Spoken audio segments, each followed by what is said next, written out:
জন্মাষ্টমীর হাতে গোনা কটা দিনই বাকি রয়েছে। তোমাদের যাদের বাড়িতে গোপুসোনা রয়েছে বা তোমাদের যদি কোনো অনুষ্ঠান বাড়িতে নিমন্ত্রণ থাকে, তাদের জন্য কিন্তু অবশ্য করে এই দোকানগুলো থেকে ভিজিট করে জিনিসপত্র কিনো। এত সুন্দর কালেকশন আজকে তোমাদের আমি দেখাবো। তোমরা তোমাদের তথাকথিত যে দোকান থেকে জিনিস কেনো সেই দোকান ছেড়ে এই দোকানগুলো ভিজিট করতে বাধ্য হয়ে যাবে।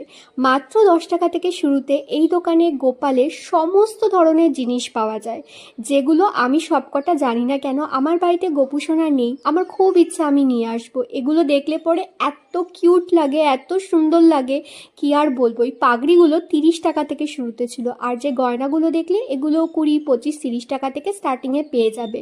গোপুর জামা সে ছোট হোক, বড় হোক, মাঝারি সাইজের হোক, বা এরকম ছোট্ট সিংহাসন যেগুলো 60 টাকা, 50 টাকা থেকে শুরুতে রয়েছে। আর এরকম ধরনের কিন্তু বড় বড় জামা কাপড়ও রয়েছিল। তোমার গোপুর বয়স যদি একটু বড় হয়ে থাকে, তার জন্যও তুমি এই দোকান থেকে কিনতে পারবে। দেখো, জন্মাষ্টমীর দিন অনেক রকমের রান্না তোমরা করবে, কিন্তু রাত্রি 12টার সময় কিন্তু এরকম একটা সিংহাসন হলে তোমার গোপুসোনা খুব খুশিই হয়ে যাবে। যদিও সে অল্পতেই সন্তুষ্ট, কিন্তু তোমার যে ভালোবাসা সেটা কিন্তু ফুটে উঠবে।